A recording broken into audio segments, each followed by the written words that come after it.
Thank you, Principal Sir, Principal Halkude Sir. First of all, I would like to congratulate the entire management of Walchand Institute of Technology for organizing such an event wherein the students, or I'll not call the students, I'll always call the researchers, and I always keep them at the helm of all the affairs in the society. Because I think the research and development is the key to further development of the nation and humanity. We are all going through the pandemic. We all have seen the importance of research on the certain aspects. Most important is that how we as Indians have been at the back of the entire vaccine program in many countries, including India. We have developed our own vaccines. We are not dependent upon many countries. Those certain problems are there, and those problems are getting sorted out when we are doing something to in sharing with United States. United States is sharing something with us. All this is happening with us because of our intellectual the kind of intellectual bank that we are having as a nation. So at the inception only, I want to say this: hats off to you all intellectual people who have developed this particular country in this fashion. We are on the curbs of becoming a developed nation.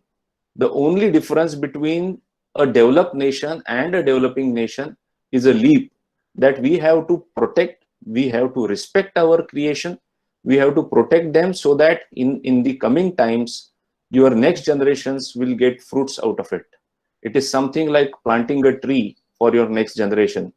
So I am in fact glad to be here and sharing my experiences, little bit of experience that I had garnered in last 16, 17 years of my practice before Honorable High Court and other courts as well as in Supreme Court. I am here to unfold everything for you people. Only problem today what I am facing is that we are having 2 hour session today.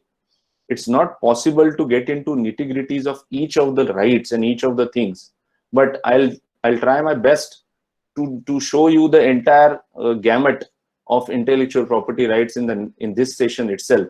And I would request Dr. Kashid to have one more session at least for patents, so that all the technological giants of tomorrow who are right now in the grooming stage will have the benefits of patenting from the beginning. So let's get into the subject. Today's subject, I am restricting it to the overview of intellectual property rights. The topics today I have selected for the today's session is IPR, the kinds or types of IP rights, what are IP rights, how they, then secondly, when you have the IP, the process for IP registration is not known to the many people. I'll say around 95-97% people in India may not be knowing what is IP. So I am sure 99 or 100% people don't even know what is the registration process. And then the IPR enforcement. All these are the new areas wherein the technology has developed, but we have not developed for protecting them. The creative art, the intellectual brain must know that I have created something which is worth protecting, and I should not let it go like this into the market, so that tomorrow I should not be another person who will keep on blaming myself that, oh, I should have protected, I was not knowing this. So these kind of sessions will help us in understanding. These interactions are required, and I would like to invite all the question answers at the end. I am here to answer them, and if I can't answer them today, I'll certainly make sure that I'll answer them in coming time. IPR policy and objective. The IPR, intellectual property, refers to intellectual creation. It is a creation of a brain. Your brain creates something new which is worth protecting. So it is an IP. Intellectual property laws give people the right to own and profit from their artistic, scientific, technological creations for a limited period of time, and promotes them to disclose the same to the world at large. It's a give and take. Earlier, what used to happen, that whosoever used to develop something, he used to protect it in such a manner that he never used to disclose it to the public at large, and he used to keep it secret. So with his when he expires, majoritarily it used to happen that that particular technology, that particular thing never used to come into the market in the real sense, and people never used to get benefit out of it. To solve this problem, in 14th century in Europe, the first patent was granted by the Queen of British government at that time, British regime. So this started with that. It's a give and take. I will disclose what I know to the government of that particular country, and in turn, the government will give me 20 years, 15 years, 7 years, 10 years of exclusivity over the market. That exclusivity means nobody else can do anything pertaining to that invention or that creation for a limited time. So this is called kind of give and take relationship which is existing since 14th century, and it has culminated into various statutes. It has new avatars everywhere in the world, and this what we are talking today is avatars of 2021. So authors, inventors, and owners are granted bundle of rights over scientific and technological inventions, literary works, artistic works, words, phrases, symbols, designs. These rights are recognized under various statutes. The primary objective for providing the intellectual property right is to encourage the inventions and creations by promoting their protection and utilization so as to contribute to the development of industries. The intention of the government is to develop the industries and society.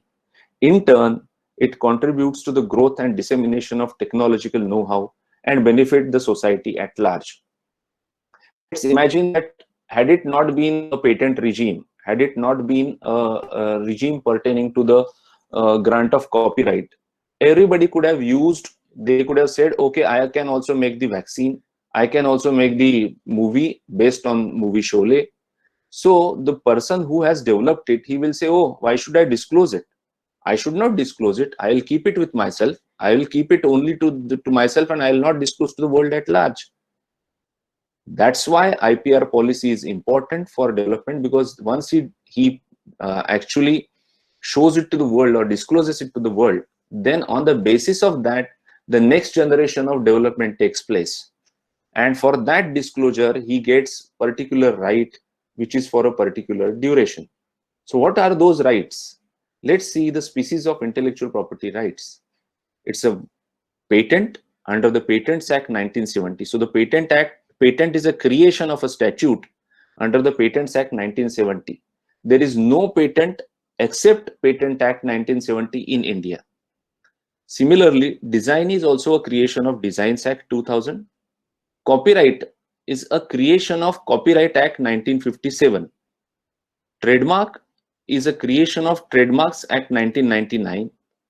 Common law rights, we being a common law country, we recognize the rights of which are common law rights. Like if you start using a trademark on a particular day in India, even though you are not registered proprietor of that particular trademark under the Trademarks Act, you can still sue others under the specie of passing off, that is law of passing off, which is a specie of torts. Then geographical indications are, you must be knowing all because you are from this Solapur area. What is Solapur Chadar? Then what is Kolhapur Chappal? All these are GIs which are protected under the Geographical Indications of Goods Registration and Protection Act. Then trade secrets. The trade secret of Coca-Cola, we all know that it is being protected as a trade secret for more than 100 years now. The formula of Coca-Cola, its basic active ingredients and syrup, is not known to the world. So how they have protected? These are the things we must learn as a society, as a researcher, for future development as well as benefiting us. The other rights, such as plant varieties, farmers' rights, are protected under the Protection of Plant Varieties and Farmers' Rights Act 2001. Semiconductor topography of semiconductors are protected under the Semiconductor Integrated Circuits and Layout Design Act 2000. Today, I am not going to cover these two because these two separately require one session each, especially plant varieties. It's a very complex subject, which if the need arises, I'll definitely speak upon them, but it requires at least 3-hour session to speak on this. So let's talk about the patents, because that is at the heart of today's discussion. I am told by Dr. Kashi that the majority of attendees to the today's session is from the technical background. So let's speak more about patents. That is something which is about your own concern. We will also speak about little bit about the copyright, that if you are not covered under the Patents Act, what else, what are the rights that you are, that is, I'll give you an answer to that under the Copyright Act, and then a little bit about other rights. So what is a patent? Before entering into a patent, what is invention? Invention means a new, under, this is a definition under of an invention under the Patents Act. Invention means a new product. It has to be new product or process involving an inventive step and capable of industrial application. This is as per section 2J of the Patents Act. Inventive step means a feature of that invention which involves technical advancement as compared to the existing knowledge, or this has to be read disjunctively because there is or, having economic significance, or both, and that makes the invention not obvious to the person skilled in the art. That is as per section 2JA. Novelty means not known to the mankind. Novelty means that it should not be known to anybody except me. That's where you have to make your application for registration of the patent. If you disclose your own invention to anybody whom you should not disclose, or without there being any document that you are under the non-disclosure agreement, if you want to disclose to somebody, you should always sign the non-disclosure agreement with that person, because if you disclose it without non-disclosure agreement, it becomes publication and it hits your novelty. It also is possible that that person is your competitor. He can go and make that application, and you will be blaming to yourself and nothing else. The matter disclosed in the specification is neither published in India nor anywhere else before the date of filing of the application means novelty. So there are two things which we have to keep it in mind. What is publication and what is publishing? If I go, I am inventing something today. I am creating something today. I go, I publish it in the publication journal. You are losing your rights to file it, because your own publication will be cited against your own application under the Patents Act, and you will be hit by the criteria that is considered as new. It will not remain new. Your patent application will be rejected, saying that it is barred by novelty because you have published it to the world. So publication and publishing, these are the two terms which are independently defined by the judicial pronouncements of Supreme Court as well as High Courts. Publication means if you are disclosing, if you are making it public, that means you are disclosing it to the public. You orally go and tell to the people at large, oh, I have done this. Eureka, Eureka, I have done this. So this amounts to publication. And if anybody makes application in before you, or if he says that, oh, it is published, it is publicized by that very person who has invented it, or any other person, in that case your novelty will be hit.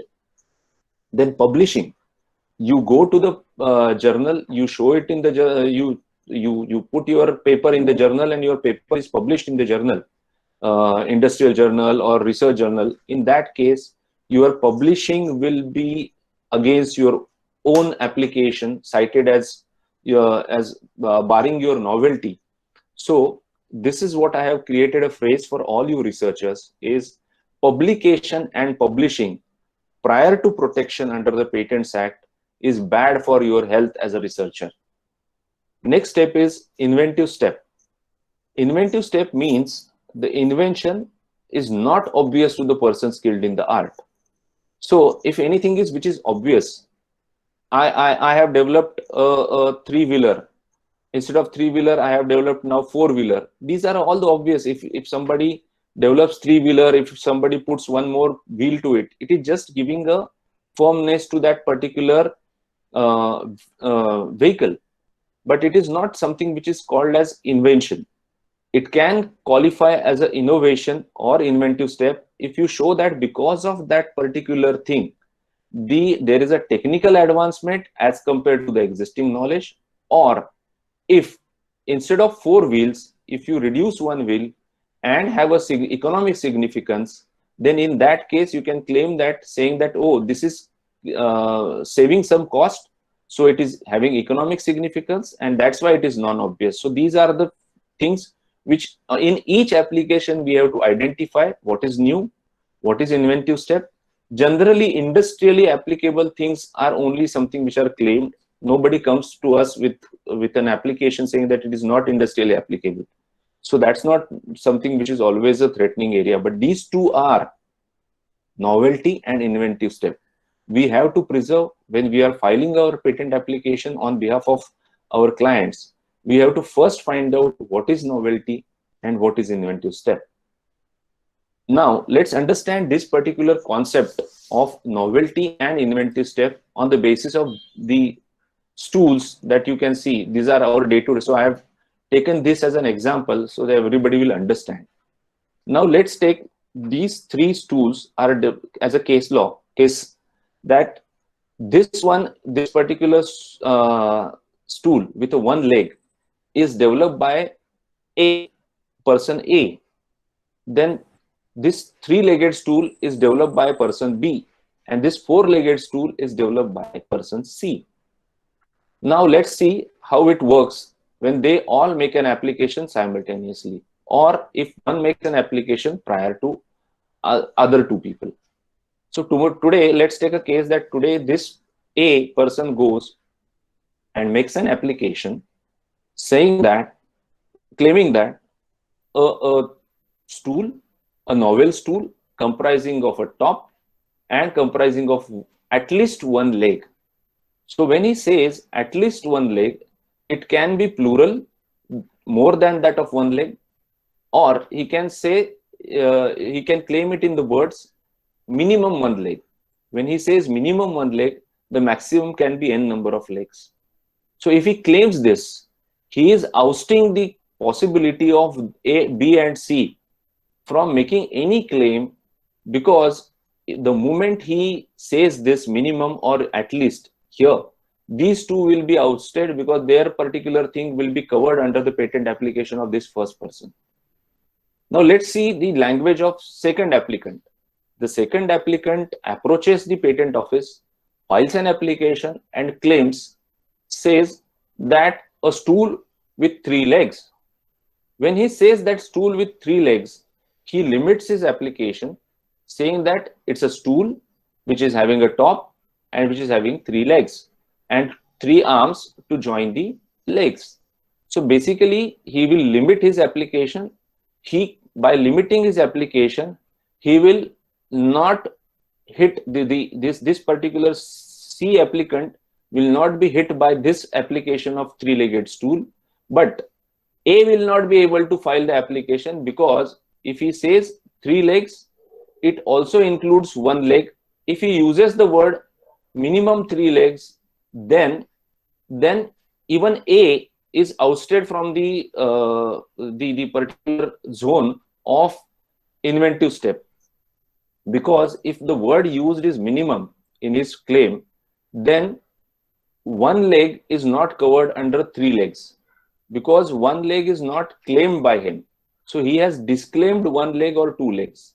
But when he says minimum 3 legs, that means he also covers 4 legs. This person can always make an application saying that I have developed a 4-legged stool which is better than these 2 stools because it gives more firmness to the object when it is kept on the stool. I am claiming only 4th leg. I do not claim any legs like 1 leg or 3rd leg. I am going to claim only 1/4 leg, which will be a technical advancement over the existing prior art.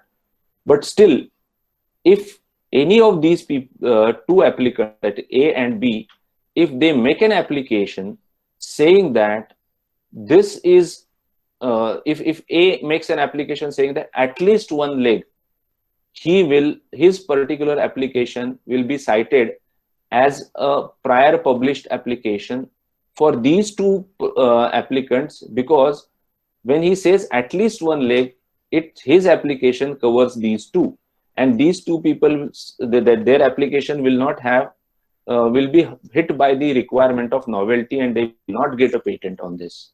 So these things we have to keep it in mind when we are drafting our patent. That's why we always say that first of all, when you do the research, find the closest prior art. What is your closest technology? So that we will understand where to start from. And for that purpose, there are services like patent mapping and patent mining.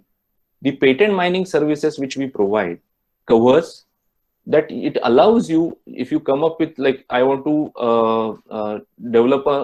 I want to do research on, suppose, mobile, then what's happening in the particular mobile phone all over the world, at least in a published database of the patent, that database you can find out exactly what you want to do. You can do research as a basis, and then you can start further research on the basis of that particular thing, which will help you in developing a patentable invention.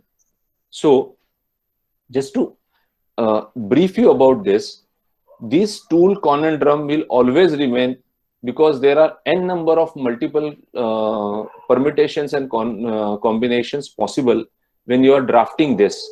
But as a matter of fact, if man A, who has invented this particular tool, he makes an application saying that at least one leg, it will definitely oust all other these inventions from the patentability criteria, because they will be hit by the criteria of novelty. So now let's move ahead and understand the definitions of patent and other definitions which are required to be understood by us as a researcher when we are carrying out the particular research. Patent means a patent for any invention granted under this act. So patent does not mean anything else. It's a creation of. Sir. Yeah. Patent means a patent for any invention granted under this act. Patented article or patented process. So we have to keep it in mind that not only the article, but a process is also possible to be patented. Means respectively an article or a process in respect of which the patent is in force. Now let's keep something which is not in your mind when we are saying that this is invention or that is invention. We have to keep it in mind that certain inventions may be called as inventions in the colloquial language, but they are not the inventions within the meaning of Patents Act, and they are specifically excluded by Section 3 under the Patents Act. An invention which is frivolous or which claims anything obviously contrary to the well-established natural laws. So nobody can claim anything like this in the patent under the Patents Act. An invention, the primary or intended use or commercial exploitation of which could be contrary to the public order or morality, or which causes serious prejudice to human, animal or plant life or health, or to the environment. Now let's take an example for understanding this. Let's take an example of this particular virus, which is COVID-19 virus. Consider that the allegation made against the China by many countries in the world, or many governments, that, or I'll not say governments, but on the social media, that it is true that it is a man-made virus. It's an invention, but will you grant any patent for it? It's against the public policy. It's a public order, because it seriously causes a prejudice to human beings. So this is also not patentable under the Patents Act. The mere discovery of a scientific principle or formulation of abstract theory, it's a mere discovery. If it is a mere discovery of a scientific principle or formulation of abstract theory, it is incapable of being registered as a patent. Then mere discovery of a new form of known substance which does not result in enhancement of the known efficacy of that substance. So if it is a new form, like isomers are new form of a known substance, does not result in the enhancement of the known efficacy of that substance, or mere discovery of a new property or new use of a known substance. Now, new use of a known substance is something which is an area of much debate because of the Novartis case. You must have heard about Novartis case. If you are following the patent regime in India, there has been a lot of talks on Novartis case. And I myself has dealt with this particular section 3D and 3E in 2005 when we challenged the patentability of Wockhardt patent, wherein the Wockhardt has actually, for an acne treatment, made an application for registering their patent for a chemical composition called as 1-benzo-8-oxo-IJ-benzoquinolizine. Now, this particular active ingredient was always known. It was a rock salt isomer, which was always stable. What had happened then, there was a application made by them at that time under the old patent regime.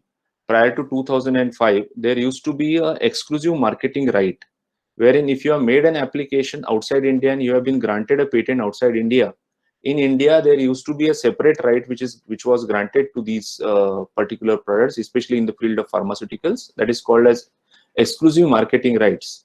The Wockhardt obtained that exclusive marketing rights, and they sued Hetero Drugs, which is a Hyderabad-based company.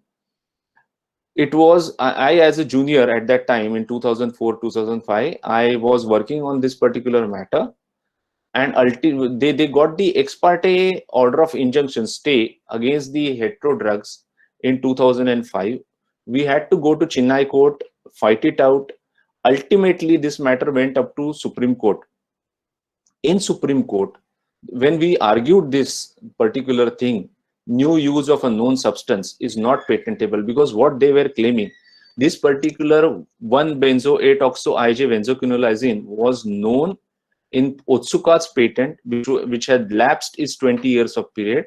It came into the public domain, and at that point of time, Wockhardt claimed on the basis of that particular drug some another use. So they claimed a new use of a known drug, and this was hit by section 3D. Ultimately, the Supreme Court said you will not get a patent, your EMR is of no use, and Hetero Drugs was allowed to use that particular product and manufacture that particular product. This is the case history. That's why, and even the Novartis case is decided on the same principle, that is new use of a known substance, or the mere use of the known process, machine or apparatus, unless such known process results in new product or employs at least one new reactant. So if it is a new it's a mere new use of a known process, machinery or apparatus, unless such known process results in new product. So even if it is a process which is known, if it results in new product, it is patentable. But if it is not resulting in new product, it is not patentable. You cannot make an application on the basis of that, or employs at least one new reactant. So there has to be at least one new reactant to come out of this particular section 3D. Now the explanation is definitely will guide you what does this mean. For the purposes of this clause, salts, esters, ethers, polymorphs, metabolites, pure form, particle size, isomers, mixtures of isomers, complexes, combinations, and other derivatives of known substances shall be considered to be the same substance unless they differ significantly in the properties with regard to efficacy. This is a clear protection to our pharma industry, to our chemical industry, because, and even in relation to amino acids, and because there may be thousands and crores of new derivatives of those particular products. So the government says no, you are not allowed to seek patent on the basis of that because of section 3D. A substance obtained from the just a minute, I cannot read it. Substance obtained from the mere admixture resulting only in the aggregation of the properties of the components thereof, or process.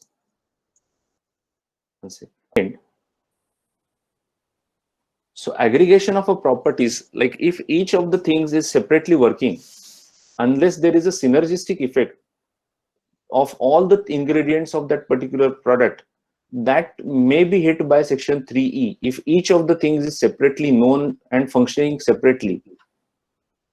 Then mere arrangement or rearrangement or duplication of known devices, each functioning independently of one another in known way. So this is something which is of a more concern for you as a researchers from technical background. If each of the things that you are arranging or rearranging or duplicating, each device is separately functioning in that and not creating any synergy, in that case your application will be hit by section 3F.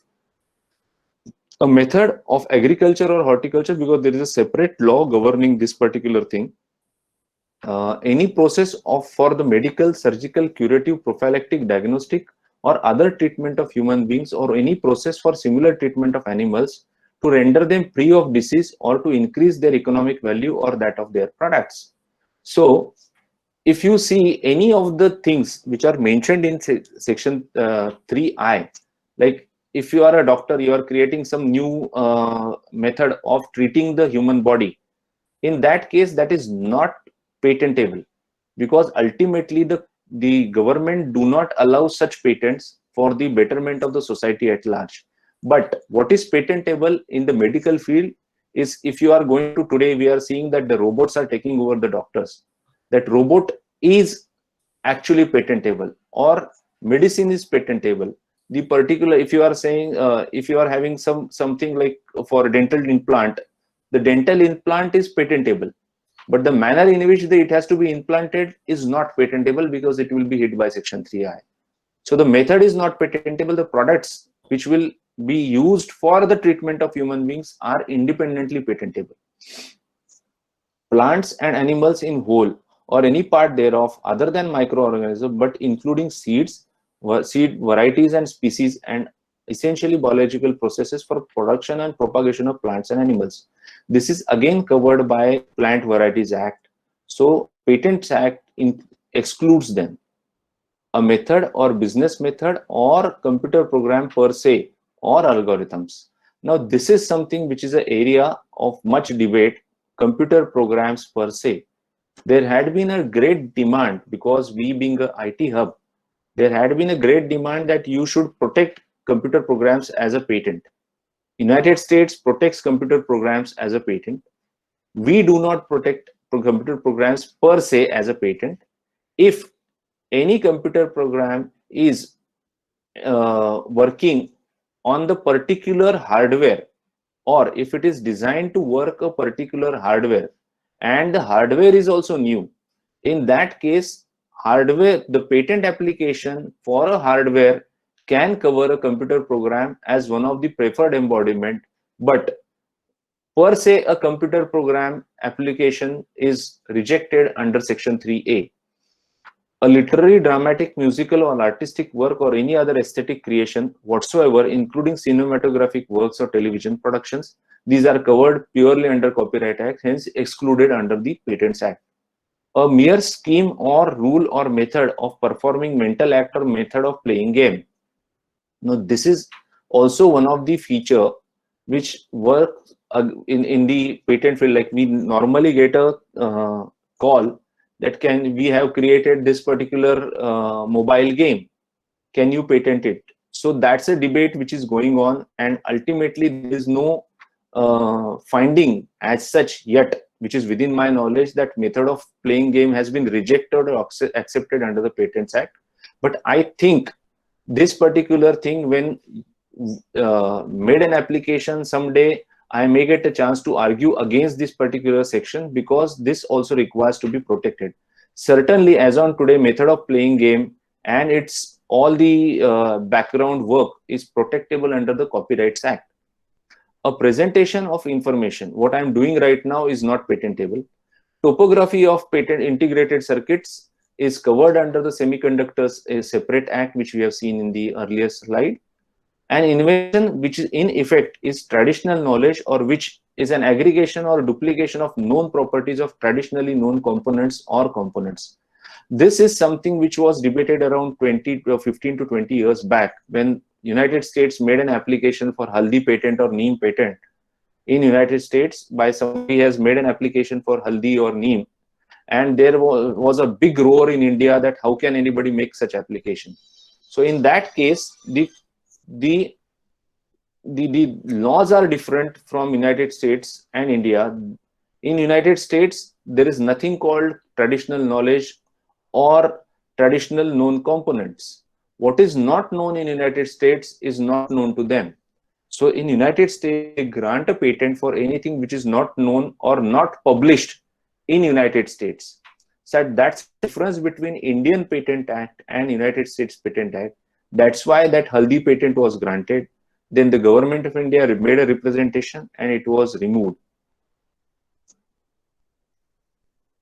Now, as a researcher, if you succeed in making or creating any product or process, you as a researcher always will have the feeling of eureka, eureka. You will start running like Archimedes, what he did. We all know the story of Archimedes.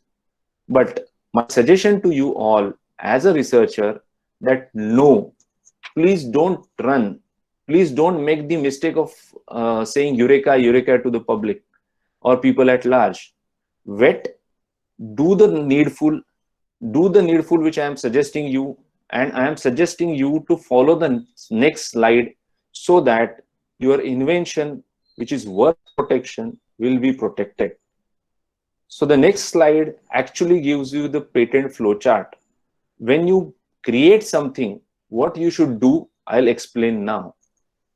The moment you create something, put it on the piece of paper, make a provisional specification out of it.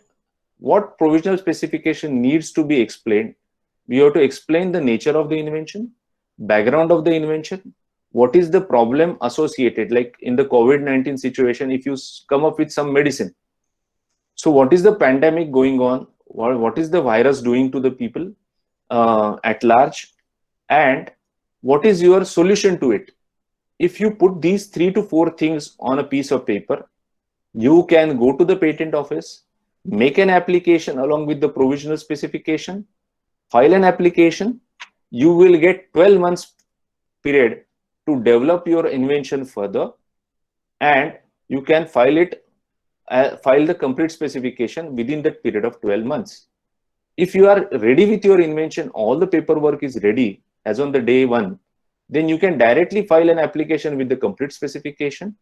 And after that, as per the procedure, your particular invention will be published in the journal, patent journal.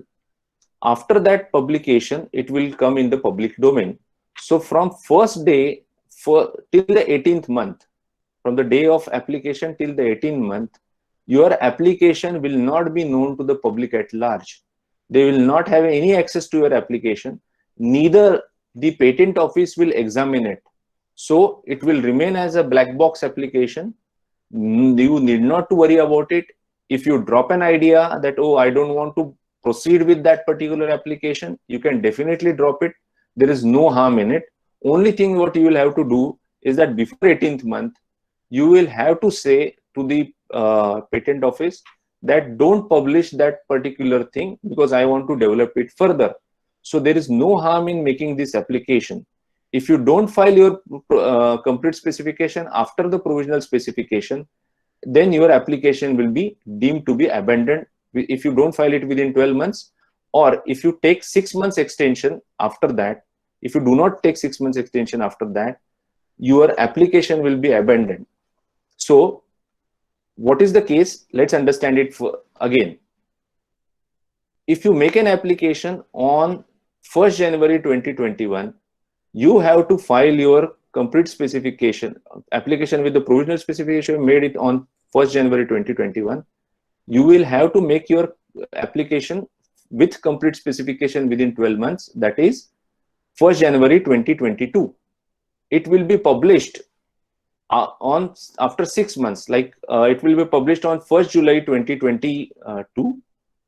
If you don't want to publish it, you can write in between to the patent office saying that don't publish my application, let it be abandoned.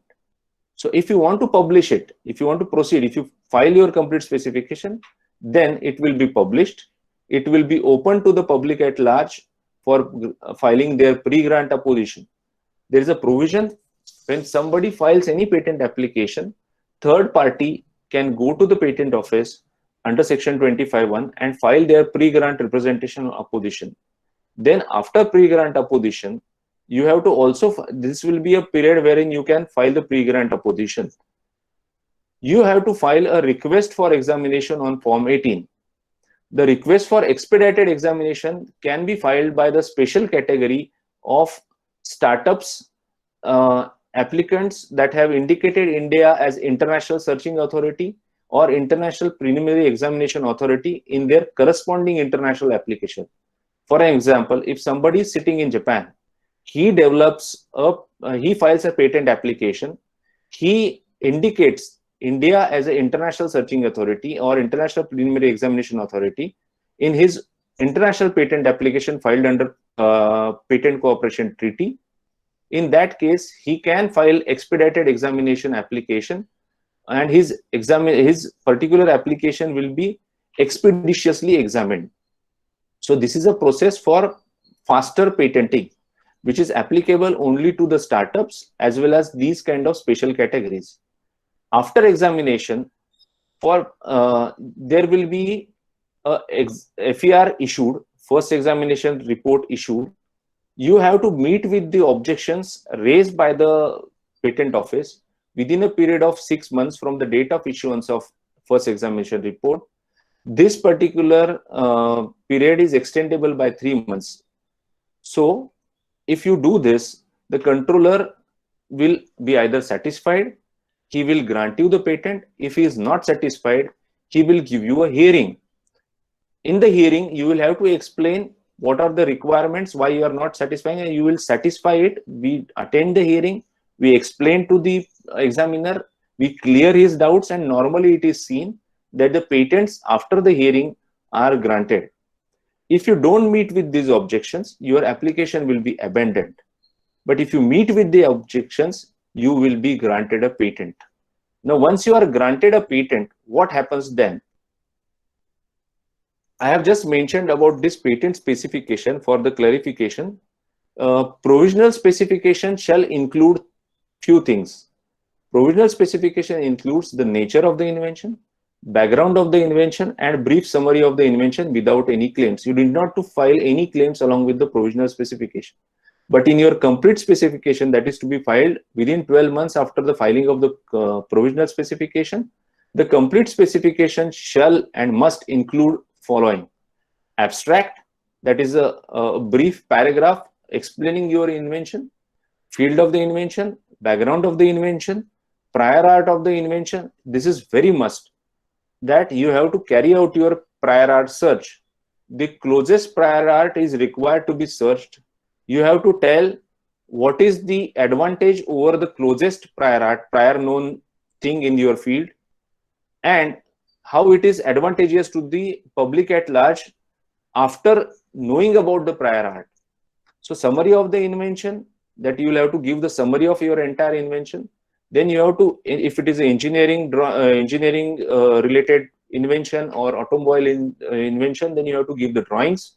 Along with the drawings, you have to give the detailed description of the drawings and identify each and every part, its functioning together. And then in your claims, you can claim your entire invention. The claim is this: patentee gets the exclusive right to use the patented invention at the exclusion of others for a period of 20 years from the date of application. So whatever is claimed by you in a patent application, you will be entitled to use that particular invention for a period of 20 years from the date of application. So you actually, when you file a patent, it takes around a year or 2 to 3 years to get a patent, but you get around 16 to 17 years of exclusivity over that particular product in the market. So it's a good number of years. Your investment in the research, everything gets recovered. You are entitled to then the patentee is exclusively entitled to make, use, sell, offer for sale, or import that product or process in India. If the process is there then in that case, you are the only person who will be entitled to use that process in India. And there is one provision under section 104B of the Patents Act, wherein if you are a patentee of the process, then the difficulty that how will you identify that if somebody is infringing, because if he is using that process or not. That's why the court has said that in these cases wherein the process patent is granted, the court receiver can go, the court receiver can visit the premises, identify whether it is made by that process and give a report.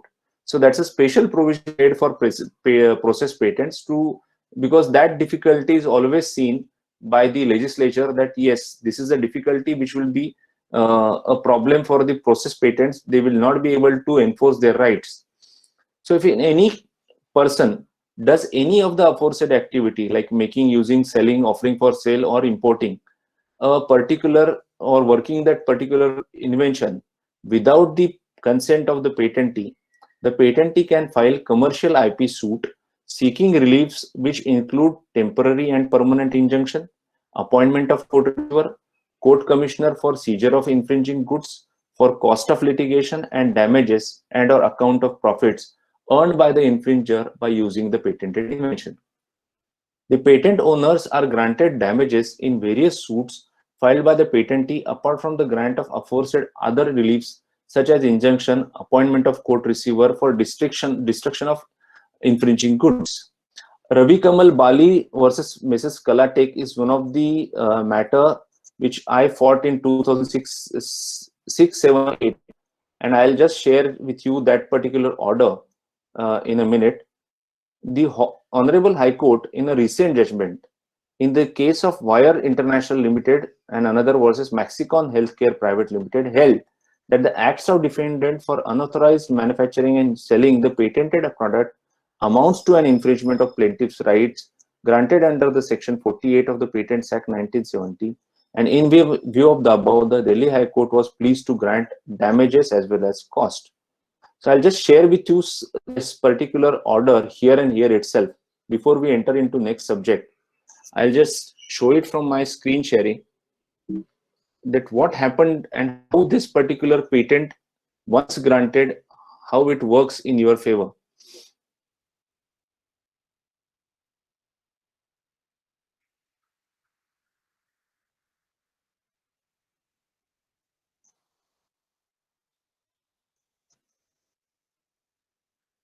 This is a live example.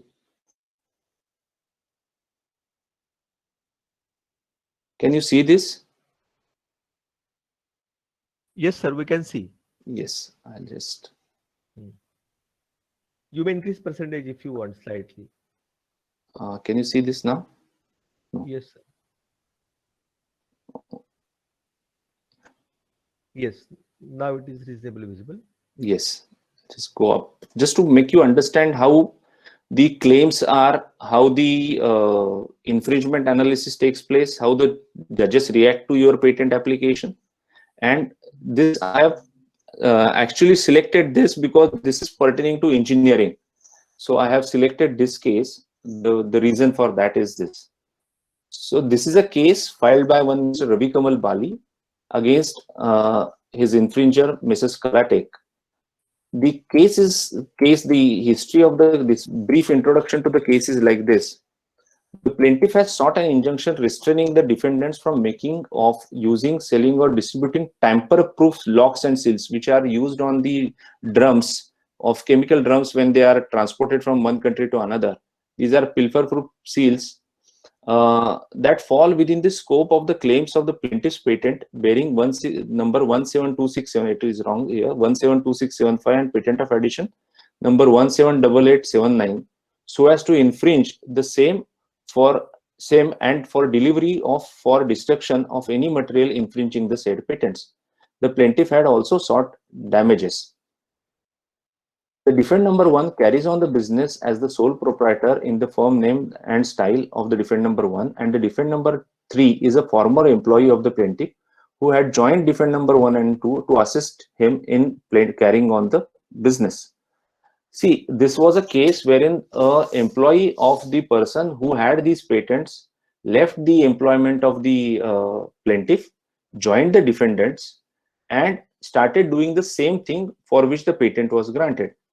We filed a suit against the defendant, and the matter was heard at a very length, and I was able to argue one of the most important doctrines, like doctrine of equivalence and doctrine of pith and marrow, before this honorable high court.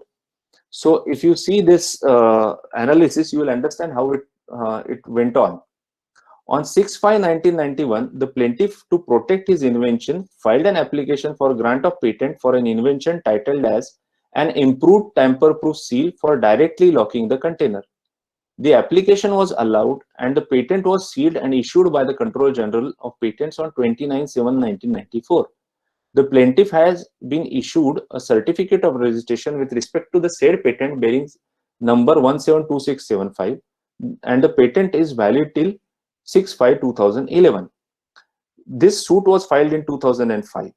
In respect of the above patent, the plaintiff has the following claims. Now, just to give you an idea how the claims are: an improved tamper-proof seal for directly locking the container, having a lock ring comprising of a metal strip bent near the middle portion into substantially V form, each of the two side arms being provided with at least one outwardly directed inclined vane and an inwardly directed top flap at free end, one of the said top flap being small and other top flap being large, for completely covering the slit of the lock ring from the outer side, and the said side arm having small top flap being provided with a pair of side flaps below. The said vanes and the said side arm having large top flap and being provided with the depression below the said top flap. I need not explain to you, you are all experts in this field. This was made up of EN9, EN42 metal strip, so that it has a compression decompression, and it used to get pressed when you are inserting it into the container slit. It used to get pressed and nobody can remove it because of the top this flap, as well as the vanes lock the ring from the inside. An improved tamper-proof seal as claimed in claim 1, wherein one of the said side arm being embossed with the serial number for identification. An improved tamper-proof seal as claimed in claim 1 and 2, wherein the said top flap being embossed with the logo or emblem of the user of the said deal. Like if it is, I am making it for chemical company, I can name that particular company so that they can identify their numbers, and I can share only those numbers with them. This helps them in identifying that yes, this lock is 100% tamper proof. This was a simple invention. Then there was a continued research and there was further additions, and he was granted a patent of addition as per provisions of section 55 of the Patents Act. When you file an application, you can further improve upon it, and you will be separately granted the patent of addition for the same.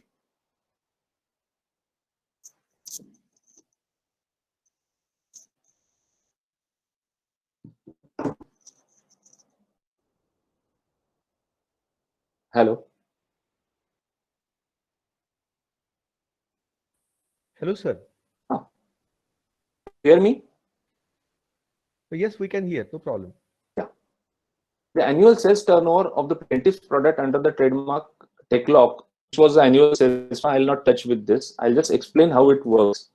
The plaintiff alleges that in June 2004, he came across similar product bearing the name Sealtech, which had constructional and functional features similar to the plaintiff's patented invention, and that on the further investigation, he learned that the same were manufactured and sold by the defendant number 1 with the assistance of defendant number 3, who was his employee.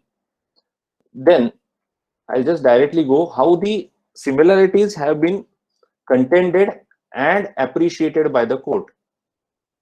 The plaintiff contends that the similarity in the defendant's product to the plaintiff's product is such that the defendant's product could not have been designed independently of the plaintiff's inventions. The differences are minor and inconsequential, superficial and cosmetic, and are therefore of no consequence. The plaintiff further contends that the defendant's products do the same work in substantially the same way and accomplish the substantially the same result, and therefore constitute an infringement for plaintiff's patent. So this was Then Mr. Kirpekar submitted that while considering the question of infringement of patents, the court ought to apply the doctrine of equivalence, by which device is said to infringe a claim if it performs substantially the same function in substantially the same way to obtain the same results. The test is whether the defendant product appears to have taken essence, or what is sometimes called as pith and marrow of the invention. So my argument over there was that if you are taking a pith and marrow of my invention, though you have made some cosmetic changes in the look and feel, it doesn't amount to anything new. It is still infringing my patent, and this was my argument. Mr. Kirpekar submitted even under the Patents Act, Indian Patents Act 1970, while deciding the question of infringement of patents, the court ought to apply the doctrine of equivalence, under which the court must determine and distinguish essential and non-essential elements of the product. He submitted that it is not necessary the infringing goods must be identical in every aspect to the patented goods, and it is sufficient if it is found that what has been taken is an essence of the invention. So this was a particular argument that was advanced before Honorable High Court in this case, which was obviously refuted by the other side. When they refuted, the court understood the whole invention. I'll not take much of your time in this. These are the claims of, and Dr. Kashid can share with you all this judgment, because this is in public domain. This is how we have created the chart for making the court understand what are the similarities between the two products. The veins, and how court reacted and how court appreciated our argument is very important.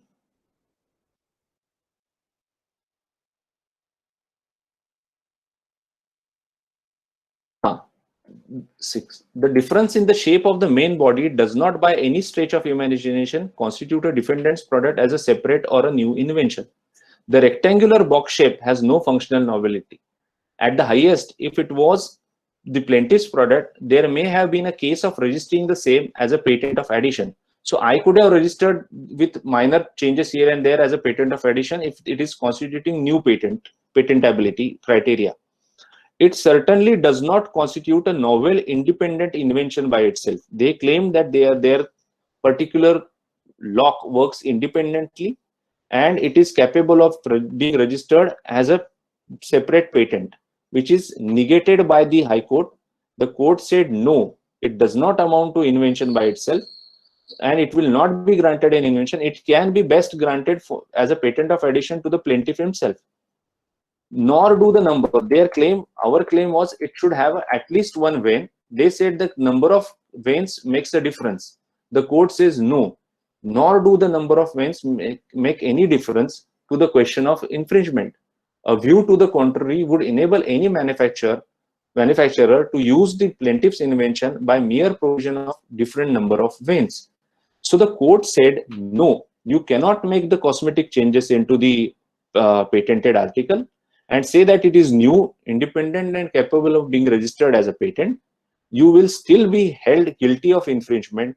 So when somebody is coming out with a new product in the market, it is necessary for that person that he has not only to say that, okay, I am coming out with something which is similar.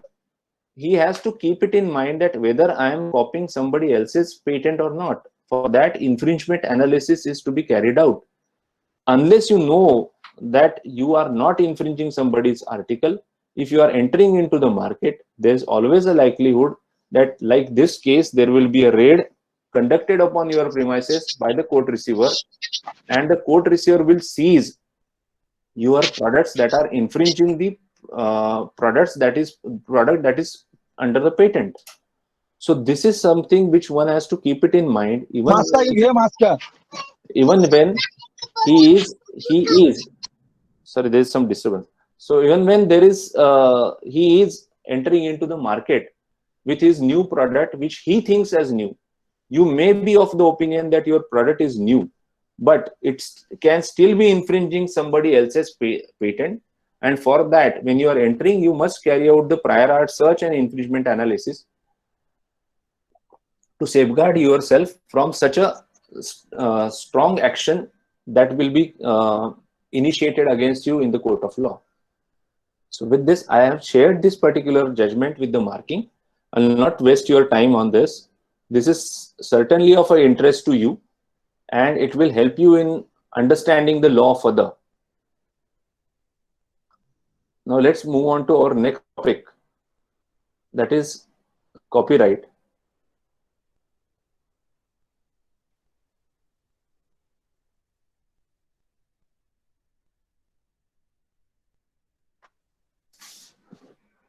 Copyright, you all know what is copyright. You must have heard this particular term n number of times. But the copyright in general parlance is different from the copyright, what it entails in the Copyright Act. So the definition of a copyright includes, what is the copyrightable material includes artistic work. The artistic work means a painting, a sculpture, a drawing, an engraving, or a photograph, whether or not any such work possesses artistic quality. I have specifically taken artistic work here for the reason that majority of the attendees are from the engineering background, and they must know what is the artistic work means under the Copyright Act. There are two things, I'll explain that in the next 2-3 slides. But one has to keep these words in mind. Artistic work means a painting, a sculpture of not of your use if you are not doing so. A drawing, it includes engineering drawing, whether or not any such work possesses artistic quality. It may not be artistic. It can be an engineering drawing. It can be a machine drawing. It can be any of your drawings which is created by your own craftsman. It's entitled to be separately protected under the Copyright Act, and you will be benefiting out of it in future. How? We will see it now. Apart from that, since you are from the engineering background, I have mentioned about computer program. Computer program is protectable under the Copyright Act, which is not protectable under the Patents Act, but it is certainly protectable under the Copyright Act, and it is more or equally effective than the Patents Act. Then literary work includes computer programs, tables and compilations, including computer databases. So you need not to worry as an engineer if you're not getting IT engineer, if you're not getting covered under the Patents Act, you are safeguarded under the Copyright Act. Works in which the copyright subsists. Subject to the provisions of this section and other provisions of this Act, copyright shall subsist throughout in India in the following classes of work, that is to say, original, literary, dramatic, musical and artistic works, cinematograph films and sound recordings. Now I'll pause here. Let's give more attention on the word original. This has been interpreted by the judicial pronouncement. Originality does not equate to novelty. Originality means it must be original. It must not be a copy. It is not taken away from somebody else's work. So even if it is a signature, if it's my signature, it is original. It amounts to copyrightable work under the artistic work or a literary work.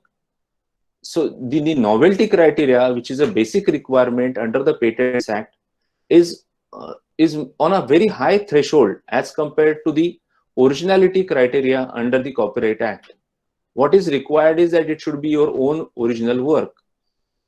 So your engineering drawings, which are original, which are, even though they are not novel, if they are not a copy of other engineering drawings, they are capable of being registered as a copyright, and they are protectable under the Copyrights Act. Then copyright shall not subsist in any of the works. Now this is something which is, if you are a citizen of India, when the work is published, or if it is not published, still you are a citizen of India. So it actually recognizes the work of a person who is citizen of India. And so I'll not harp upon this section too much. Copyright shall not subsist in following things. In any cinematograph film, if a substantial part of the film is an infringement of the copyright in any other work. Let's not get into this much because I am told that the audience is more from engineering background and not from the media and entertainment background. So I'll just skip this slide.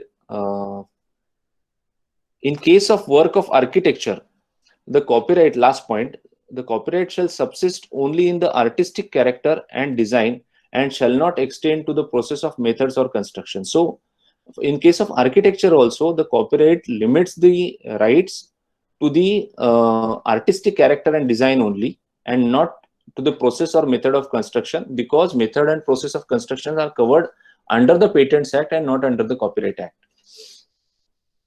Now, meaning of the copyright. For the purposes of this act, copyright means the exclusive right, subject to the provisions of this act, to do or authorize the doing of any of the following acts in respect of the work or any substantial part thereof. Namely, these are the rights that you get to reproduce the work, to issue copies, to perform the work in public, to make any cinematograph film or sound recording based on the work, to make any translation of the work, to make any adaptation of the work. So this is applicable to the literary, dramatic or musical work. For the interest of this particular audience, let's go to section C. In case of artistic works, to reproduce the work in any material form, including the storing of it in any medium by electronic or other means, or, now mark these words, depiction in 3 dimension of 2-dimensional work means, if tomorrow Professor Kashid creates one engineering drawing for his own work, I meet him, I take away his engineering drawing without his knowledge, I create an actual product on the basis of that particular engineering drawing, that is a 3-dimensional work of a 2-dimensional work. So depiction of 3-dimensional work of your own engineering drawing, which is in 2 dimensions. It is your own right. If I do it without your consent, in that case, you can sue me for that particular thing. Similarly, depiction of 2 dimension of 3-dimensional work. If you create a prototype, I create an engineering drawing on the basis of it and circulate it in the market, still it amounts to infringement. So for you engineers, for you from the technical background people, you should keep your engineering drawings intact. You have to protect them. They are worth of protecting.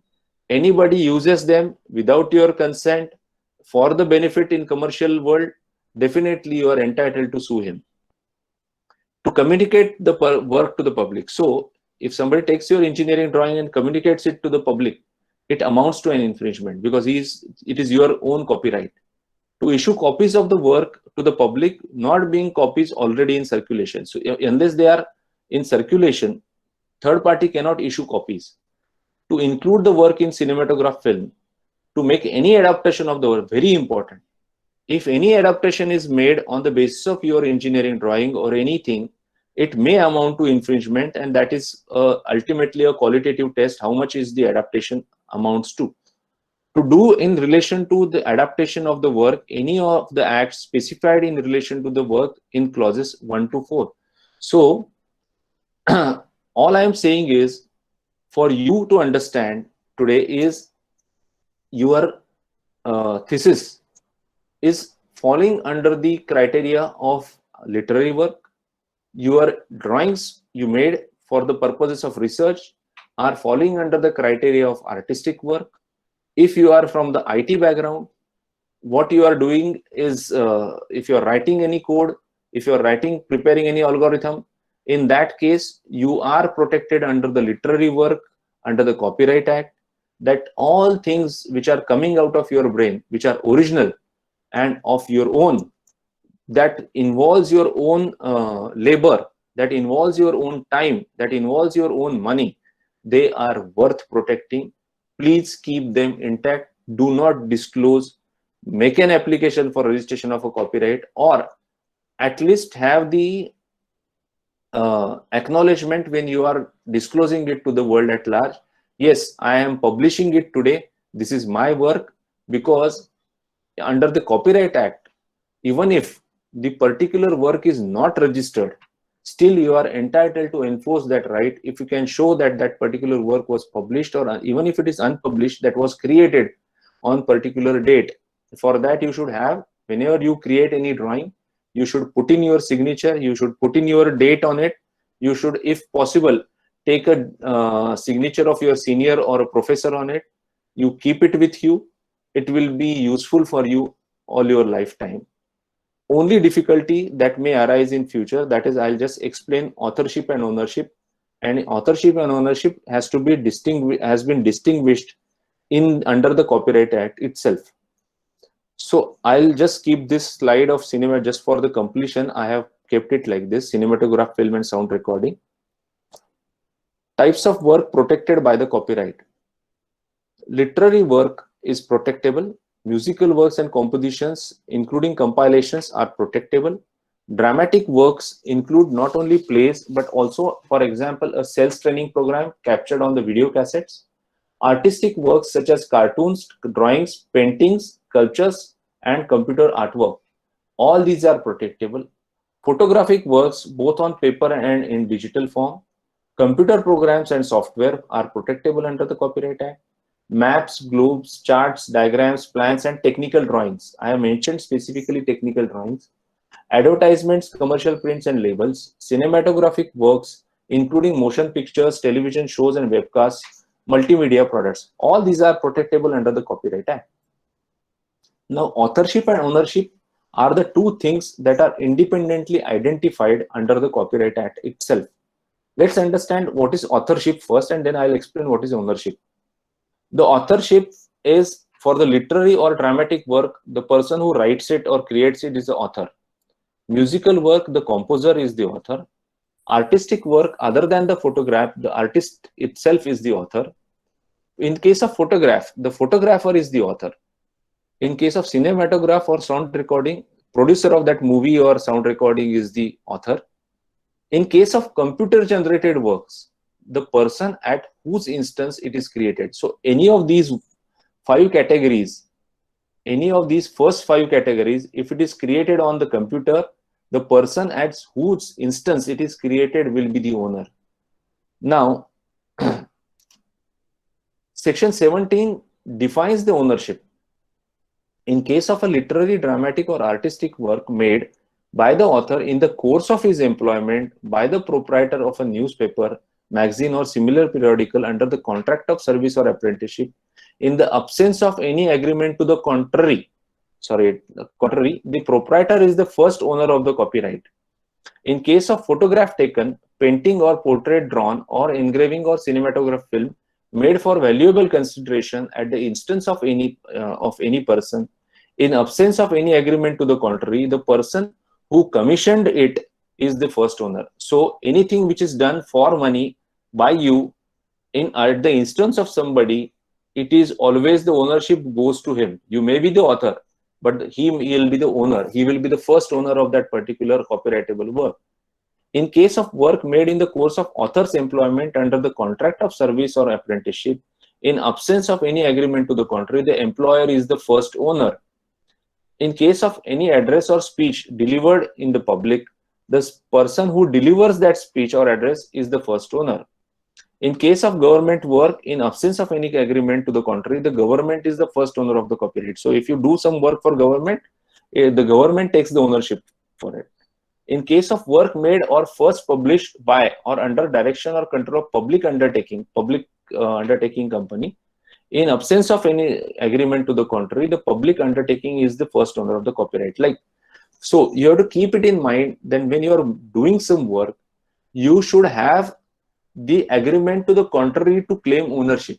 You may be the author, unless there is an agreement to the contrary that, oh, even if I have made it for you, I have taken a photograph under your instance, still the ownership will remain with me. Even if I have made a painting for you, I have paid for it, still the ownership will remain with me. That has to be stated in the agreement by you. Unless that agreement exists, the ownership transfers from you to the person who has actually commissioned that work. The term of copyright. The copyright term varies according to the nature of the work, but It is 60 years from the death of author in case of literary, dramatic, musical, and artistic works, and 60 years after the publication of a photograph, film, or sound recording. So the term varies according to the nature of the work. The copyright is infringed when anybody does any of the work for which you have been given exclusive right, as mentioned in section 13 above, I have shown in the slide. Then he infringes that copyright and he will be entitled to be sued for the infringement. Similarly, the section 51 defines the infringement.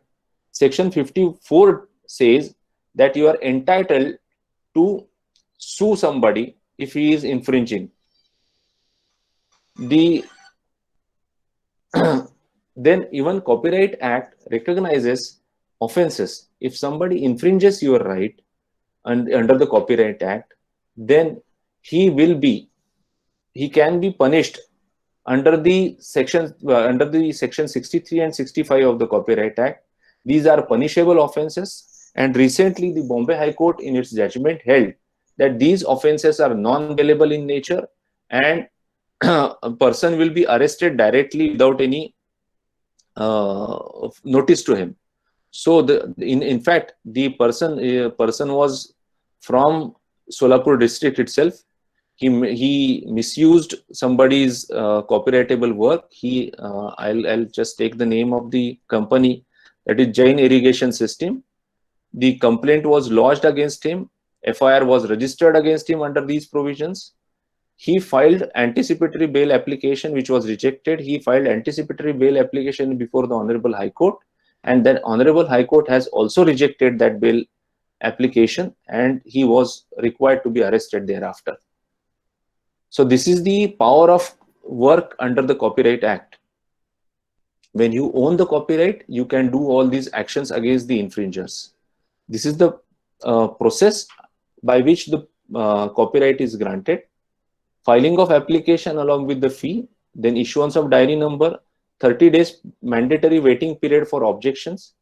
Then if the objection is not met, it will be directly rejected. If you meet with the objections, then in that case, your application will be granted. Any discrepancies, if any, will be communicated to you. You have to meet with these discrepancies. Then after reply, your application will be granted and you will be issued the registration certificate under the Copyright Act. If the application is rejected, the letter will be sent to you by the Copyright Registry saying that your application is registered, citing the reason. So these are the things in which you can also attend the hearing before the registrar by making a request saying that we have complied with your requisitions and we do not accept your statement that we have not met with the requisition. So the hearing will be provided to you if you are not satisfied. So this is a brief procedure for filing and issuance of certificate under the Copyrights Act. Now let's see in brief what is trademark. It is well said by Mr. William Shakespeare, what is there in the name. If you call the rose as something else, lily or something else, in that case also the rose will smell the same thing. But it is not case. The case is not applicable. It may be a great sentence of great writer or author, but it is not applicable in the world that is commercial world.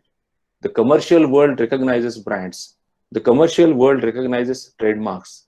The commercial world recognizes the goodwill and reputation built by the company under the trademark.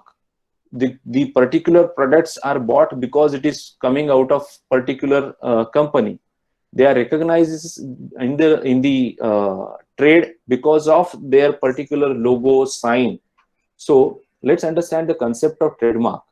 Trademark is a unique sign or indicator used by an individual, business organization, or other legal entity to identify that the products and or services are offered to the consumers with which the trademark appears. It would have originated from the unique source of origin in order to distinguish its products or valid for services from those of the other entities. So these are the trademarks that you regularly see in our day-to-day life. Apple phone and Mercedes-Benz or Nike. are the trademarks which makes you understand, yes, this is a product of a great origin. It emanates because you recognize them as a product having a great consumer value. That's why the goodwill is created behind these marks. You recognize them and they are commercial industrial property. The types of trademarks. There are various types of trademarks, but primarily the trademarks are we call it as trademark. All these are called as marks only, but they are separately dealt in the Trademarks Act. So I have mentioned it here. Trademarks are the trademarks which are used on the goods. Then service marks, like if a famous restaurant which provides you the best food is a service oriented industry, their name is called as a service mark.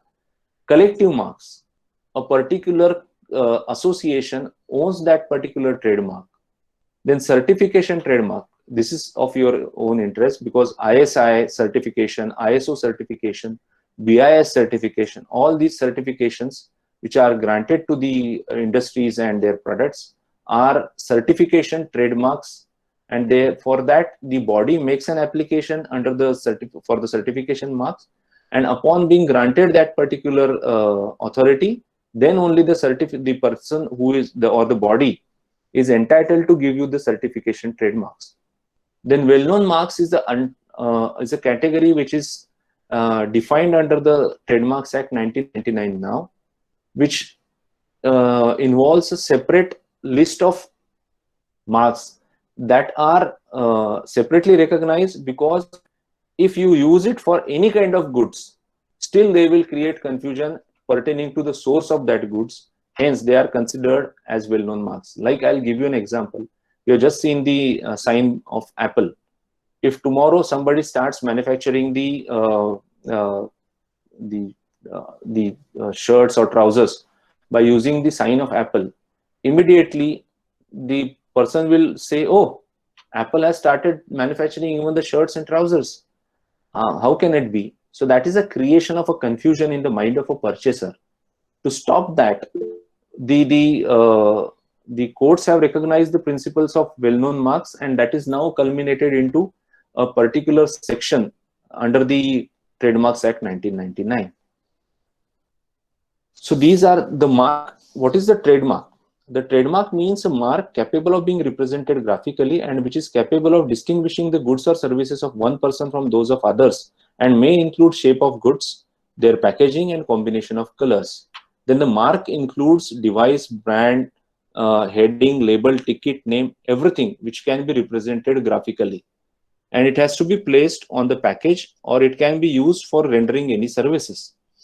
So the definitions exclude as well as include, and we have to accordingly interpret the same. Then this is the manner in which the trademark application is prosecuted. The application, when the applicant makes an application, the application will be received by the respective branch office. Then the branch office will raise the objections and will give the show cause. It will examine the application.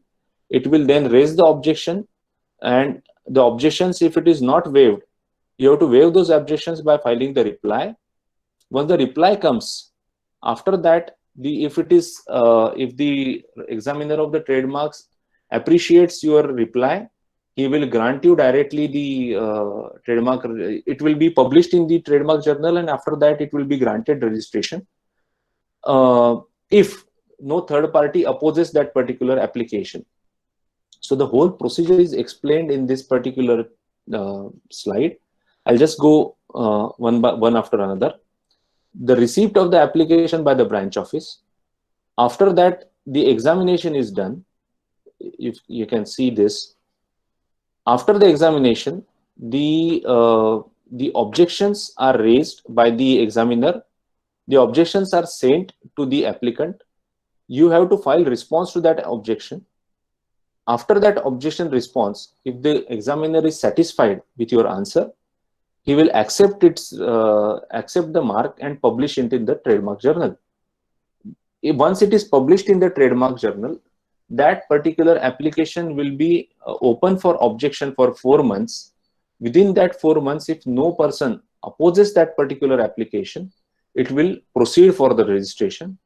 If it is opposed by third party, then the hearings will take place and decision will come out. Either your application will be accepted or your application will be rejected. So this is the way the procedure takes place. From any order of the Registrar of Trademarks, the appeal is provided under the statute, and this is the scheme of the prosecution of the trademark application. Now, duration, renewal, removal, and restoration of registration. The particular trademark, once granted, is valid for a period of 10 years from the date of application. You have to make that make a separate application for renewal of that trademark after every 10 years. It's just a mere formality. You have to file with along with the fees, and that will be automatically renewed for a period of further 10 years. Now, rights conferred by the registration of a trademark. Subject to the other provisions of this Act, the registration of trademark shall, if valid, give the registered proprietor of the trademark the exclusive right to use the trademark in relation to the goods or services in respect of which the trademark is registered, and to obtain relief in respect of the infringement of the trademark in the manner provided by this Act. The reliefs I have not covered here because the reliefs in the Copyright Act as well as in the Trademarks Act are almost identical. So let's not repeat it here. Then what is industrial design? You must have come across these designs in your day-to-day life. This, without even referring to it, without even seeing the name of the product, you can identify what it means. These are designs. They appeal to your eye. They can be judged solely by eye. You can identify the source. Immediately you can identify, oh, this is a Coca-Cola bottle. Oh, this is a chair which I have seen at somebody's place.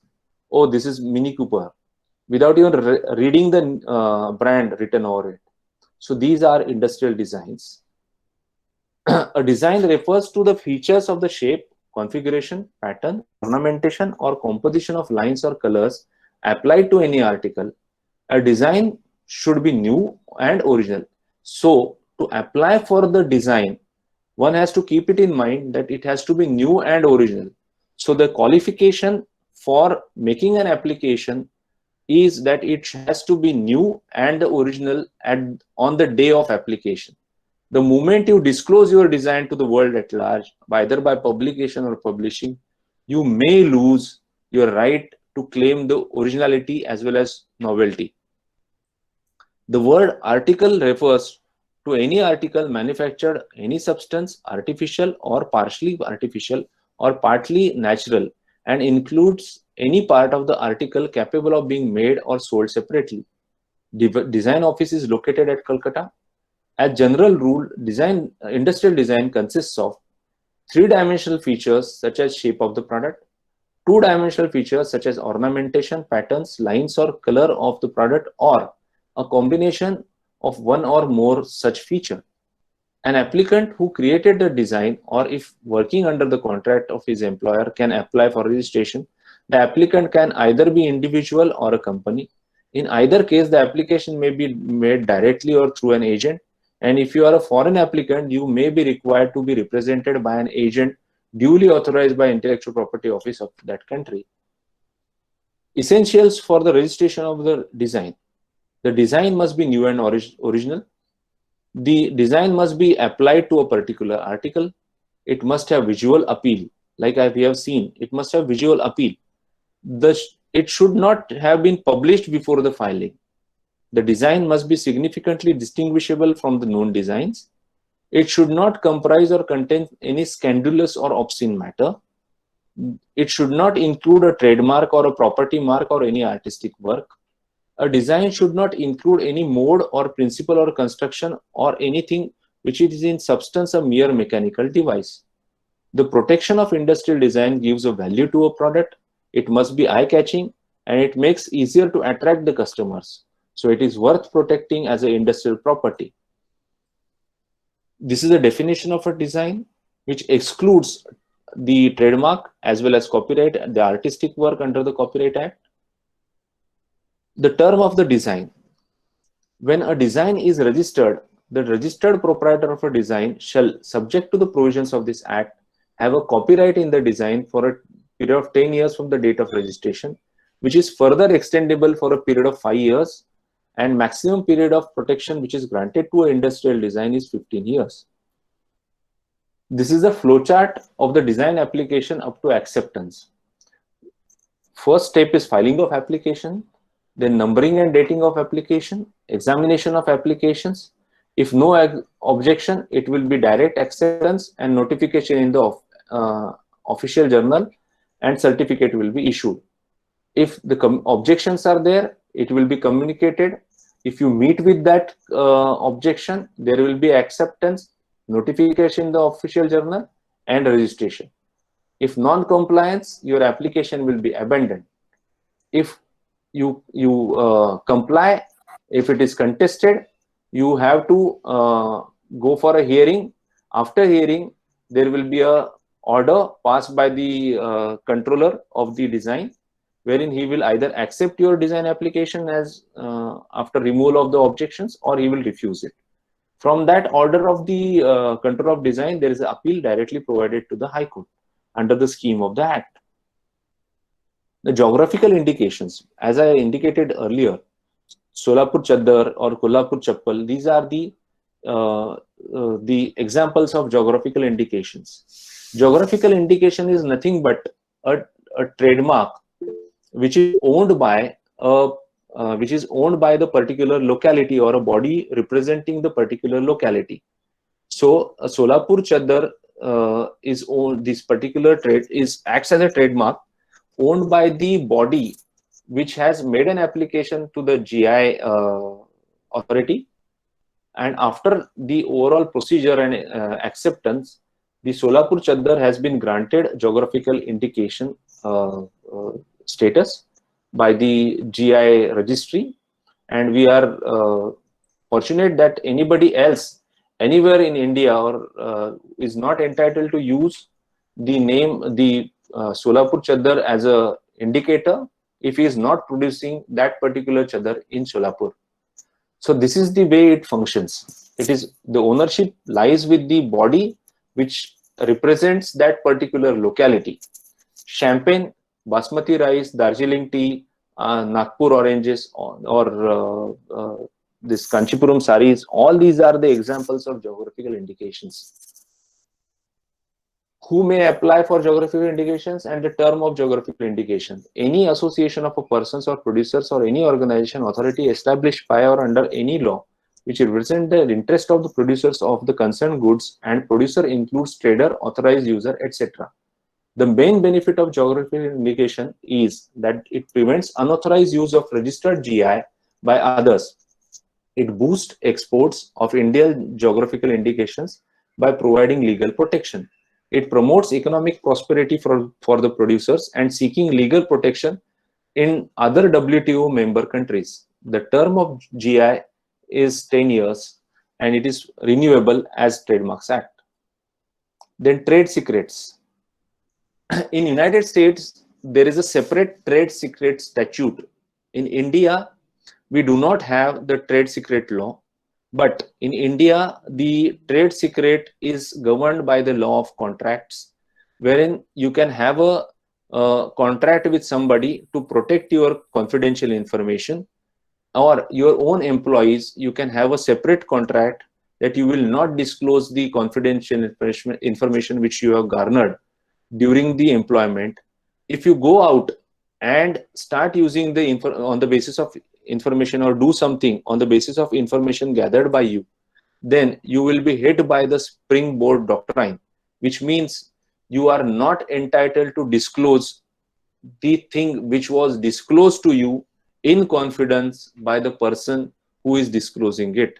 So though we do not have the law, still this is under the common law right, as well as under the Contract Act. These trade secrets are protectable even in India, but in United States they are protectable. They are a species of statute. They are created by the statute. And the example of the trade secret, as I said earlier, is a composition of Coca-Cola. It has been kept as a trade secret for almost a century now. Then let's have a glance at the international treaties which we have signed under the regime of IPR. India is a member of State of World Intellectual Property Organization, an international organization responsible for promotion of and protection of intellectual property throughout the world. India is a member of following international organizations and treaties: Berne Convention for the protection of literary and artistic works. So let's stop here. Artistic work means engineering drawing if it is created by somebody sitting in WIT premises. If it is original, he protects it under the Copyright Act in India without making any application anywhere in the world. You are entitled to the protection. If somebody if somebody starts using your making any product on the basis of your engineering drawing in United States being a member country to Berne Convention, you can go there, you can sue him for infringement of your copyright in your engineering drawing, because without registering that particular thing in United States, because Berne Convention has a provision wherein a registration or recognition under one law in member state will automatically be, you are entitled to protection everywhere in every member country. So this is a very strong protection, and we being a Berne Convention member of the Berne Convention, we are entitled to such a strong protection all over the world. The convention establishing the World Intellectual Property Organization, that is WIPO, we are member of it. 1995 we signed it, and it is in effect from 1998. Agreement establishing the World Trade Organization, WTO, we used to know it as GATT and now it is WTO. World Trade Organization Agreement on Trade Related TRIPS Agreement, this is called as TRIPS, and which governs the IPR. Paris Convention for the protection of industrial property. This is a Paris Convention enables you, when you make an application for a patent, then if you do not want to go into multiple countries, and if you know your market, like I want to go only into 4 or 5 countries all over the globe, because I know the other countries there is no market for my product, then under the Paris Convention, it is the best possible thing. You can save your cost. Within 12 months from your date of application, you can go under the Paris Convention to any country which is a member of Paris Convention and who has ratified this Paris Convention. You can make application there for patent protection, and your priority will not go. For an example, if you have made an application on 1st January 2021 under the Patents Act 1970 in India for a invention, then till 1st January 2022, you can make application for under Paris Convention to all the countries which are members of Paris Convention without losing your priority date. That is, your priority date will be 1st January 2021. So even if anybody has made application on 2nd January 2021 in that member country, your application will be considered as first application, and your application will not be, even though filed subsequently, will not be hit on the basis of novelty because of the second application made by the person in that country. So this is the beauty of Paris Convention and Patent Cooperation Treaty. We always tell our client to go for Patent Cooperation Treaty if he wants to go for more countries, multiple countries, because Patent Cooperation Treaty is a window wherein you can make a single application, you can designate n number of countries by paying only the fees for the 6 countries. And it's a window which enables you to make application, get a registration in various countries, ultimately by entering into 30 or 31st months. So advantage of Patent Cooperation Treaty is that if your invention is in a very nascent stage, you are aware that your invention will not be completed within 12 months from the date of application. In that case, instead of going from through the route of Paris Convention, you can go through the route of Patent Cooperation Treaty.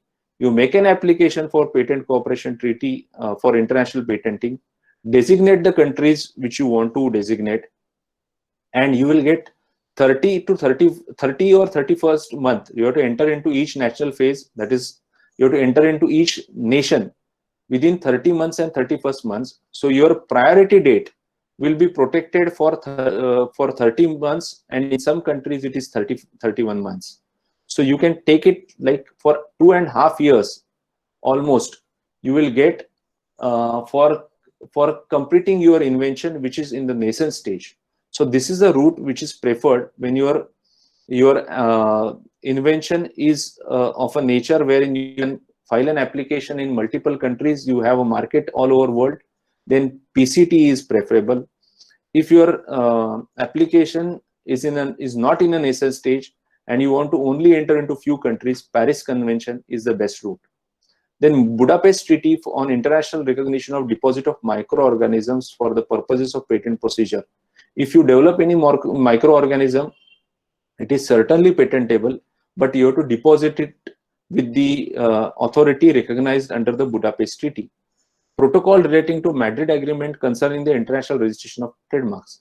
Similar to PCT, what PCT does for patent application, Madrid Agreement does for the trademark applications. It's a window through which you can make an application in multiple countries and get the registration for the same. So these are the international treaties of which India is a member, and these are the advantages I just briefed you about. Now the concept of publish and perish. We used to follow immediately to go to publication house or make the paper publication when we conduct our research. All researchers in India look only for the publication, how many papers you have published. But I'll always say that if you publish without protection, you will perish.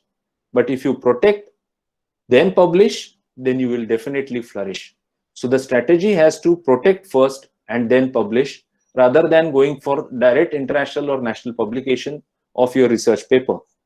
I'll suggest you first make an application, then publish. Intellectual property rights are valuable assets for business, possibly among the most important one it possesses. The protection of IP can set a business apart from the competitors. It can be sold or licensed, providing an important revenue stream, offer customers something new and different, and form an essential part of marketing or branding. Rapid growth in commercial income resulting in intellectual and artistic works made a sector profitable. So everybody is looking forward nowadays for intellectual growth of their own organization, so that there will be a separate source of earning for them. Intellectual property protection has become more and more important nowadays, highly featuring scientific and technological improvement and establishing an efficient intellectual property system have caused the difference between the developed and underdeveloped countries. The intellectual property protection is mainly formed to prevent infringement of patented inventions from others. Developed states execute international treaties to protect invention, original designs, trademarks, software, cinema and musical works, scientific and literature works that are subject to intellectual property in an international manner. Failure on adequate protection of intellectual property slows down innovation and progress. The bosses of major software giants like Google and Microsoft have become the richest men of the world in a very short period of time through their intellectual assets. One who is not able to protect intellectual rights thereof may face enormous financial loss. Like, I'll give an example. You have invested enormous amount of money and labor into your own research, but if you publish it before protecting, you may lose, and this will be certainly a financial loss, opportunity loss, and it will be in public domain. An effective intellectual property protection is essential in order to promote R&D investment, appeal to foreign capital, and encourage innovation. The goal of intellectual property law is to encourage intellectual production and to enable social and cultural development. These are my inputs on your IP. Now, this is a disclaimer because I have shown certain pictures, and this is a disclaimer which is required. Thanking you. I'm just thankful to all the audience, and sorry. Yes, sir, very nice session. Now we'll go for question answers. I request participants to put their questions in the chat box, and then I request Honorable Alankar Kirpekar sir to answer those questions. Sir, please explain phase-wise role of advisor / consultant in patent processing. Sorry, I couldn't hear you. please explain Uh-huh. phase-wise role of an advisor / consultant in a patenting process. I'll say that advisor is a guide. Advisor works for you. He will explain you the nitty-gritties of at each stage. Like I'll always say that patenting is not only a technical thing. Patenting means a techno-legal venture wherein the person will go to the patent consultant and he will be guided by that patent consultant or a trademark consultant or any other consultant for the purpose of copyright registration. In all these stages, this is not only a, like if you have created some wonderful poem, but you don't know how to protect it. There are stages, there are laws to govern it, and there will be a objection raised on the basis of your application. Once that objection comes, the person who is novice to the law will not be able to meet it. So I'll always say that you should go to the appropriate consultant, have your application made through them, so that in future you will be benefited out of it. And I can vouch for entire IP fraternity who is engaged in the providing these kind of services. That's not really very expensive. Sir, another question from academics point of view is, can an institute take a copyright of learning / teaching material developed by the faculty? Yes, it can. One more question is there. Can we consider the copyright for the self-created course material? Means it is one and the same. Means it is individually or as an institute. That's what it means. I'll tell you one thing. I'll just demarcate it for you. If you are an employee of an institution, you are working for under the employment agreement. Unless there is agreement to the contrary, your work which is created for that particular institution will go to the institution. If there is agreement to the contrary, then there is something which is possible for you. But in case you have made something like I'll take example of Dr. Kashid. I am informed that he is from civil engineering side. He is creating something which is out of his particular job. In that case, he is independently entitled to hold a copyright on that. But as far as institution is concerned, when he is creating for the institution, the copyright directly goes to the ownership goes to the institution. But as an inventor, name of the inventor will come, no? In the patent application, yes. In the patent application, the name of the inventor has to be disclosed. One more question is like this. After filing the provisional application, what happens if an inventor fails to file complete specification in due time? Their further question is, can we refile it again? Yes, both the answers. The first, I'll just answer the first question. When you make an application with the provisional specification, your application remains in a black box for 18 months. What you have to do is, if you are not in a position to complete your file your complete specification or file further or go for a further prosecution of the patent, in that case, write a letter to the controller of patents that I do not want to prosecute this application. Please don't publish it. So it will not be published and you will be able to refile it with your further improvements. Means research publication should not come out of that till you file your patent. Yes. Okay.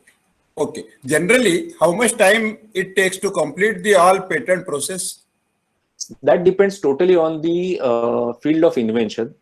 In the mechanical field, it takes 4 to 5 years. In certain fields like microorganisms or something like that, it may take more because a lot of compliances are there. Especially in the field of protein sequence or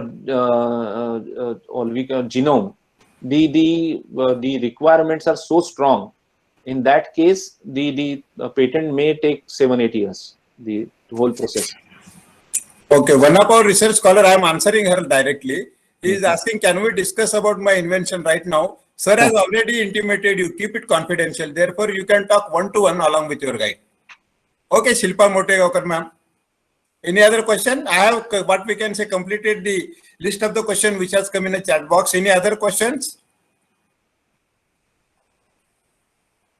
Kasi sir has said, Alankar sir has told you one thing while in the flow of his speech. Means what we do is, in one lecture it is not possible and a heavy dose may not be digested. Therefore, what you can do is you can prepare a series of lecture, because now it is a online mode everything. So as per his convenience, we will integrate all this in a time to come. That will that should be okay, no sir? Yes, sir. Before that question comes, there is one more question. What is total fees if we go through agent? Depends upon the agent, but the fees, government fees are fixed. If it is an individual for a patent application, it is 1750 rupees only. That is the government fee for patent application initially. It is very cheap, and I am telling you that you please, before making any publication, file a provisional specification at least and save a date. One more question is there.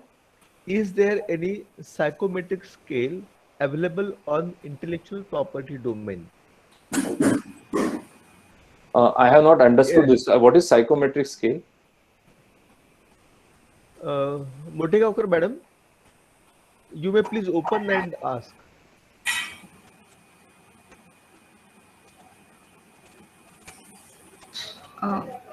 Hello, sir. Yeah. Yeah, I mean, when we answer the questions given in the form, so as per what we are answering, according to that means, is there any psychometric analysis or the way how we answer that questionnaire? No, not really. It is objective always. One more question is there. Under what category we consider copyright for a study material, course material? It's a literary work. If it is a study material pertaining to your engineering drawings, it can also fall within the scope of artistic work. Okay. But if it is a booklet, normally we cover it under the literary work only. How long is the term of patent protection? Already you are told, but again you can just repeat for us. It is 20 years from the date of application, minus the time taken. Like if you have made application on 1st January 2000, it is valid till 2020, 1st January 2020, 20 years. But during the prosecution of your patent, like if it takes 4-5 years to prosecute your patent and grant, then that particular period you will not be able to claim any exclusivity over the invention. Only after the grant. So ultimately it comes down to 16 to 17 years in the best case. 2 hours 22 minutes. It was a wonderful session, sir. It was a wonderful session. Thank you. So informative. Thank you, Navle sir. Sir, he is our Dean of Faculty of Engineering and Technology at Solapur University, Dr. Shankar Navle. Thank you, sir. Yes, sir. Great. Sir, may I propose vote of thanks now? Yeah, please go ahead. Yes, sir. So, thank you, Advocate Alankar Kripekar, sir. You told us about inventions, the patentability criteria. You told us about patent mapping, patent mining. You gave very special examples of Novartis and heterodrugs in pharmaceuticals. You introduced to us about artistic works, the infringement, and many legal procedures were clarified by you for all our participants. The international treaties you told about, those were also guiding to all of us. The question answer session also clarified many doubts in the minds of participants. We will like to remain associated with you in long run. And you are given about 2.5 hours for this particular session. And as told by our principal, Dr. Halkude sir, that we will have similar sessions in future. I thank all the participants who participated, the faculty of our institute, the faculty from other institutes, especially Dr. Shankar Navle sir, who is principal of Sehegad College of Engineering, Kegaon, Solapur, and also Dean, and many other participants outside the university area. And with permission of our principal, Dr. S.A. Halkude, I declare that session is over. Thank you, all of you. Thank you. Thank you all.